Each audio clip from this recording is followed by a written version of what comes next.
Hi everyone, my name is Eran Raviv. Welcome to my session, which is called Five Models of Blended Learning.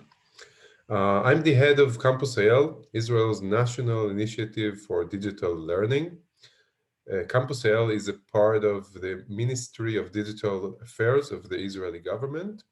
And in the next 25 minutes, I'm going to tell you all about what is CampusIL, how to use MOOCs in blended learning in the most effective way. But before we start, I want to share with you Bar's story. So this is Bar. Bar is a 22 years old youngster from Afula, which is a periphery city in Israel. And for the last 20 years, he had a dream. He wants to become a medical doctor. In Israel, in order to become a medical doctor, you need to have a very high score in the psychometric exam. That's an exam you take in order to go to university.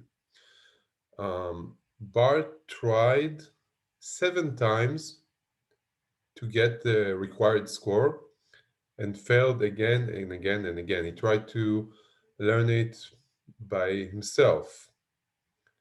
He tried to learn it through a personal tutor. He tried to take a course. Each time he had to pay a lot of money. Uh, and then CampusIL published the psychometric exam prep course and offered that for free and for less than $100 if you want to take it in a blended learning manner. And last year, this is a WhatsApp message that Bar sent the ministry, Gila Gamliel, who at the time she was the head of the ministry, and told her that on the eighth time, thanks to this course and thanks to blended learning, he passed the required score, and now in the first time of his life, he has the chance to become a doctor. By the way, it was, like I said, a year ago, and today Bar is a medical faculty student in Israel. So this is just one example of how blended learning makes um, digital learning more effective. And this session will be all about people like Bar and the way that they got blended learning to make their learning more effective. Um, so, like I said, Bar is not alone. In the last 2 years, we have almost 90,000 people that enrolled for this course. 50% of the entire population who takes the exam choose this course. Their average score is 44 points above the national average score. Um, the feedbacks are super high. And instead of paying 7,000 shekels, which is more than $2,000 for a prep course, you can take this course asynchronously for free or pay less than $100 to take it in a blended learning manner. This saves for the Israeli population more than $600 million in the next uh, 15 years. And maybe the fact that I'm most proud about is the fact that half of the learners comes from under the average socioeconomic background, and 38 of the learners originate from Israel periphery locations like Afula, like where Bar came from. So this is like a social revolution here in Israel. And the fact is that none of the 90,000 people that enrolled for this course have ever seen their instructor, including those who took it in a blended learning manner. Um, so I want to tell you a few details about CampusIL. CampusIL was established in 2016 with the support of edX and based on the Open edX platform. Our vision is to promote academic and professional education in Israel, aiming to bridge socioeconomic gaps and accelerate national economic growth. Um, we offer more than 300 online free digital courses, very diverse. We have dozens of academic courses for the first year of undergraduates. We have high school matriculation preparation courses. We have government professional development courses, vocational trainings, which are now in the era of COVID-19, are very courses on demand, and 21st century skills, which is also, I think, that is very required for populations that are out of job currently or are working but don't have the necessary digital skills, which after COVID-19 became much more important. Um, Let me share with you some numbers about the platform. In Israel, we have a total of 9 million people. 1.8 are unique users that visited in the website in the last 2 years. We have almost 500,000 people who enrolled to at least one of the 300 public free courses. We also have an edX site under the brand Israel X with more than 100 learners with 27 great courses.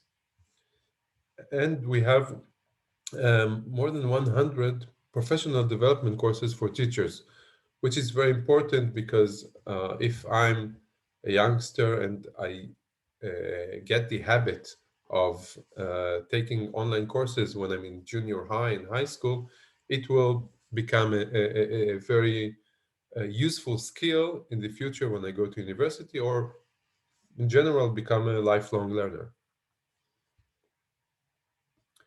So let's talk a little bit about online learning, fully online learning.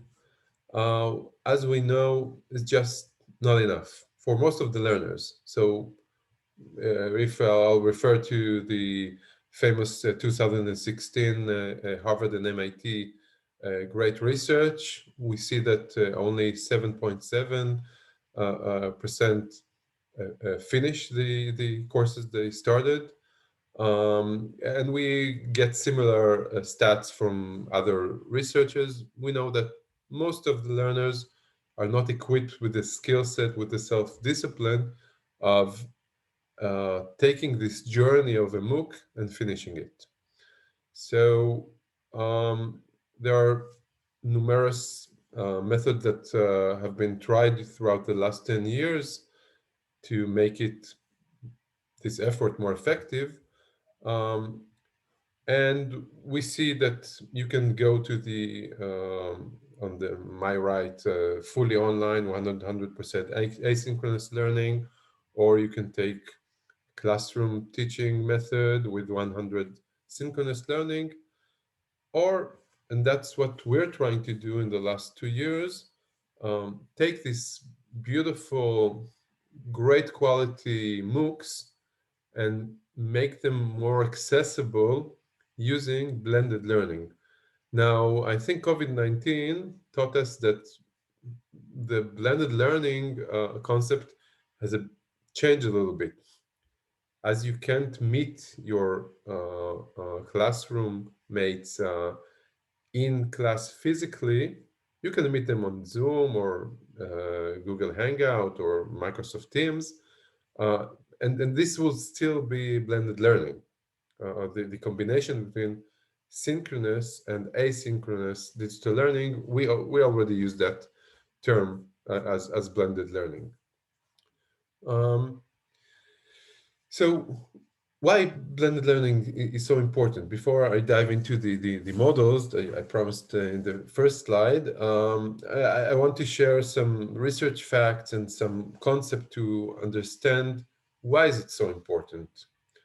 Um, so, as you can see in this funny caricature, um, the instructor asks all animals to take the same exam and to climb this tree.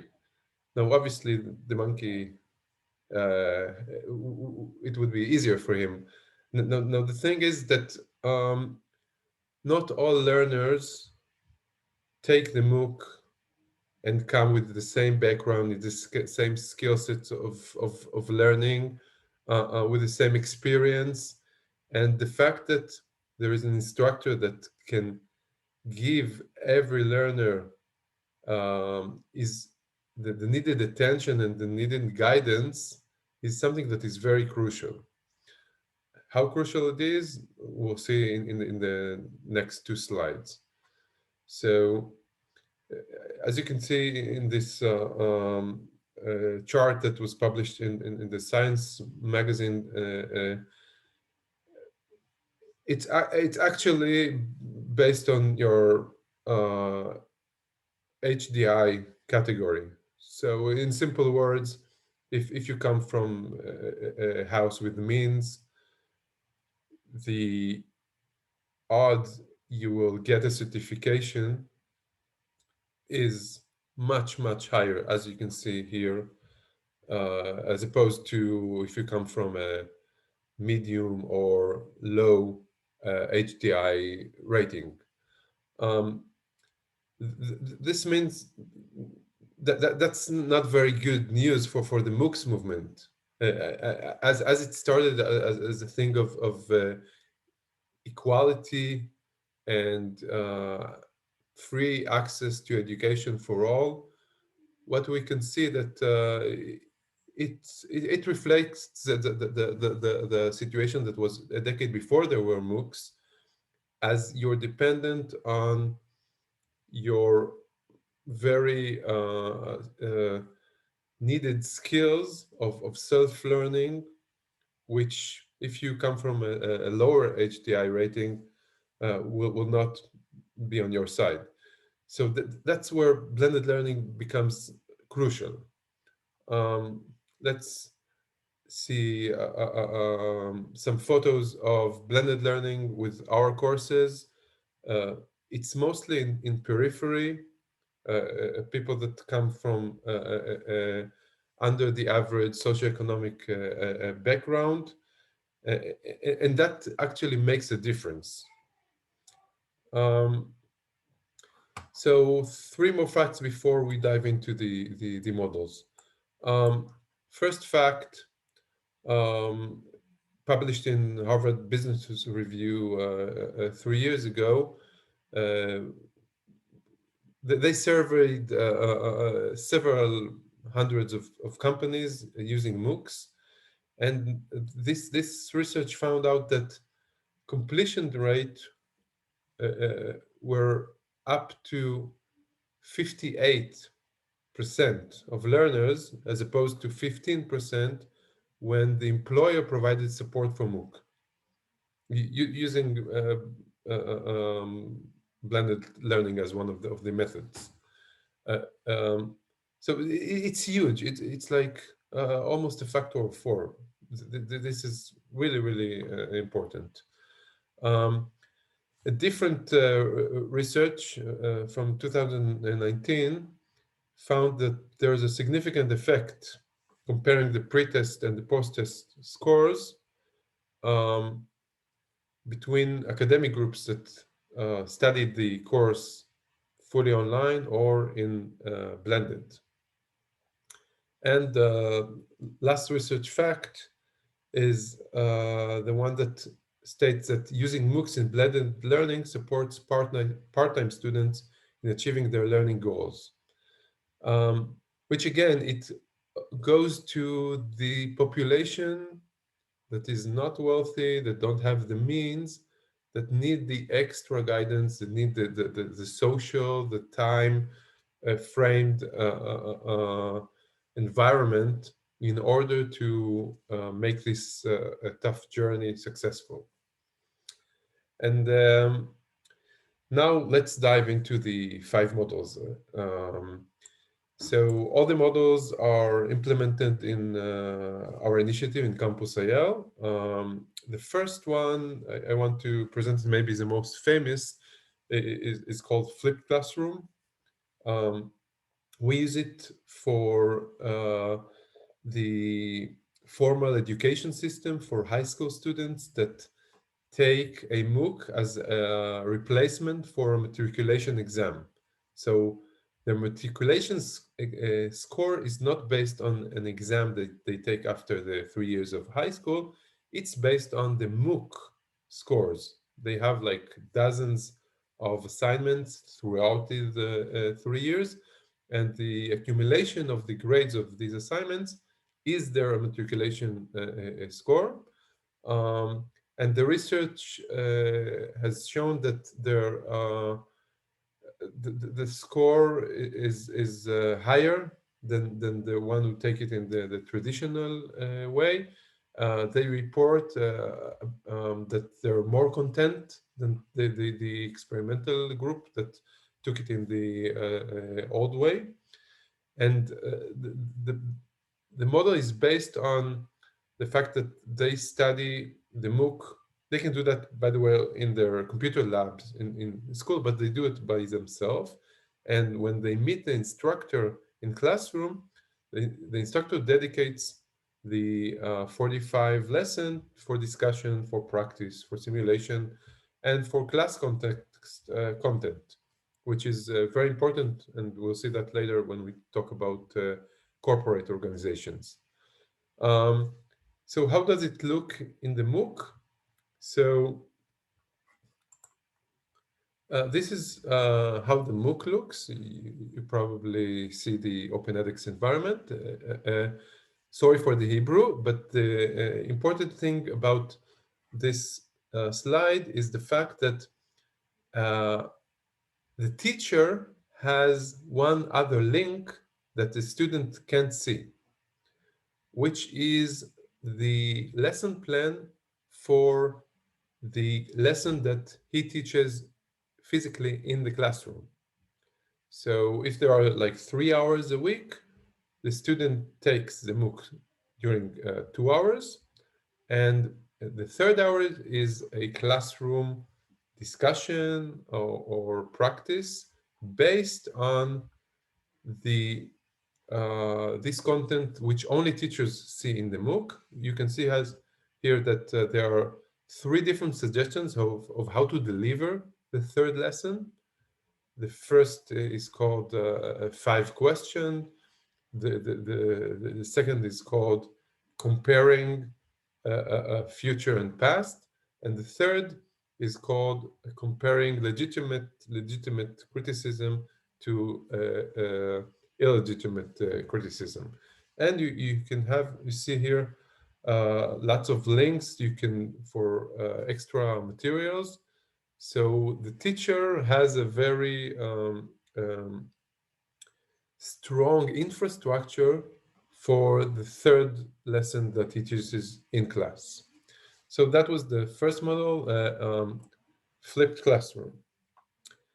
The second model, we called it central MOOC with leaf classes, is based on the fact that the course is used in very different environments, in this case, throughout Israel. So this model is used with a Python a programming course, which is one of the most popular courses in CampusIL. And there's the central MOOC, which supplies all the theory and the lectures. And then there are the leaf classes. In this case, we have like hundreds of leaf classes that go on in totally different environments. We have this class in junior high school. We have this class in IDF, is the Israeli Defense Army classes.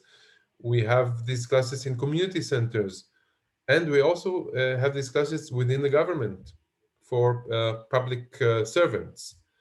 Um, so what's unique about this model is the fact that each LEAF class has its own home instructor. They have their own class data management. They have a different schedule, a designated schedule, and they use open assessment with instructor feedback. Like I said before, this is very important for diverse background audiences. Um, so we use that in a technology that OpenEthics provides called the CCX, a custom class course, which I will tell a few more words about later. Um, let's move to the third model. Third model is, we call it online blended, and that's the model that we use in the psychometric course I told you about in at the beginning of our session.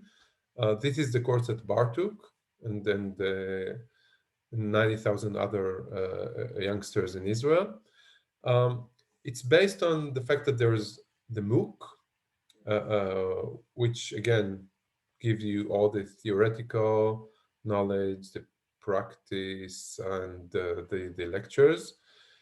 And we have the blended course, which, by the way, many learners choose not to pay these $100 and to study the course by themselves.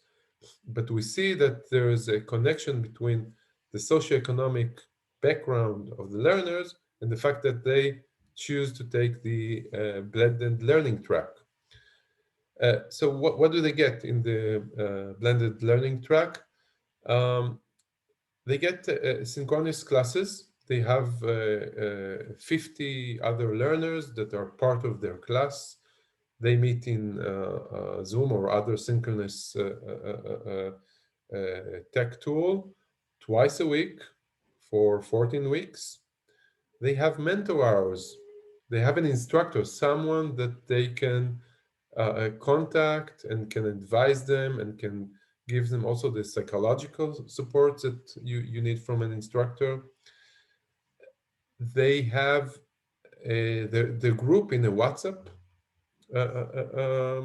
group.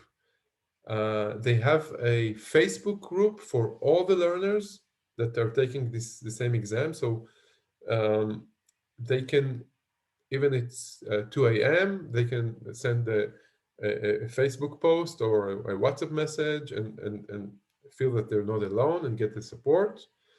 And they also get their personal instructor feedback on specific assignments.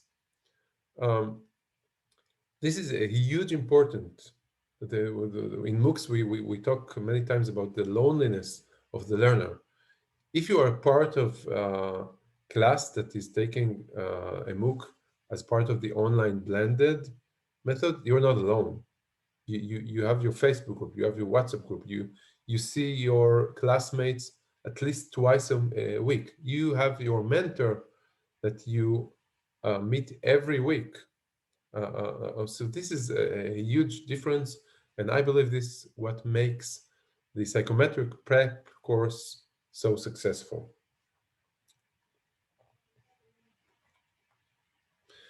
And the fourth model I want to elaborate on is the workplace training group, which, as its name implies, more adequate for corporates. Um, so the thing about this model is the fact that the employer gives the employees a great environment that encourages them to study and make a professional development. It's based on the fact that there is the external MOOC. It could be every MOOC that is required for professional development. It could be how to work with Excel, or how to learn programming, or how to learn negotiations. all skills that are needed for the corporate employees. Um, and then you get your support group. This example is implemented in Israel in the biggest bank in Israel, Bank of Poalim, and the support group is includes tight schedule. You know, when you enroll to a MOOC, it's not just about your own time and your own rhythm. You are obligated to be part of a tight schedule that was designated by the HR department of the organization, in this case, the bank. Uh, the employer gives you designated hours of learning during work hours. You get paid for just sitting down and learning. This is important. Um, they get you a work context, additional lectures. For example, negotiations within the bank in the last 2 years. And you get to go out of your workplace for training group meetings. Like they have their own campus far away from all the banks in a very calm and tranquil environment that they go to once a week. They meet their classmates and they learn together. This has a great effect, and the completion rates there go beyond 80%, and sometimes they have stats of 96 and 100% completion rates. So this is really, really effective. Um,